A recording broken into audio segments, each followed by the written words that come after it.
গীতাপাঠ অনুষ্ঠানে এসে দিলীপ ঘোষ কী বললেন শুনবো। আপনারা দেখছেন নিউজ নদিয়া এক্সপ্রেস। চ্যানেলটিকে সাবস্ক্রাইব, লাইক, শেয়ার এবং ফেসবুক পেজটি ফলো করুন আর দেখতে থাকুন নিউজ নদিয়া এক্সপ্রেস। ভারতবর্ষে বাবরি মসজিদ হবে না, মসজিদ দিয়ে কেউ করতে পারে। আর রাম মন্দির 550 বছর আন্দোলন করে রাম মন্দির হয়েছে।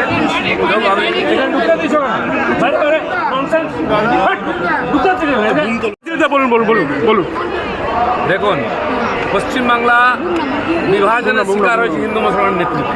হিন্দু সমাজ সংগঠিত ছিল না, তাই বিভাজনের বলি হয়েছি আমরা। লক্ষ লক্ষ মানুষ এখনও দাস জীবন যাপন করছে। বাংলাদেশে আমাদের ভাইরা অত্যাচারিত হচ্ছেন, মঠ মন্দির ধ্বংস করে মা বোনের ইজ্জত নষ্ট হচ্ছে। পশ্চিমবাংলায় সেই ঘটনা না হোক, সেই জন্য এখানে হিন্দু জাগরণের দায়িত্ব নিচ্ছেন সন্তরা। তারা আমাদের আদেশ করেছেন, আসুন লক্ষ লক্ষ সংখ্যায় গীতা পাঠ করে হিন্দুকে সংগঠিত করি, যাতে দ্বিতীয়বার বিভাজন না হয়, হিন্দুকে পরাধীন না হতে হয়। হিন্দু রাষ্ট্র ভারতবর্ষে মাথা উঁচু করে বাঁচবে এখানে, যেখানে 10 বার ভগবান জন্মেছেন। শ্রীকৃষ্ণের গীতার গোঁজ এখানে চলবে।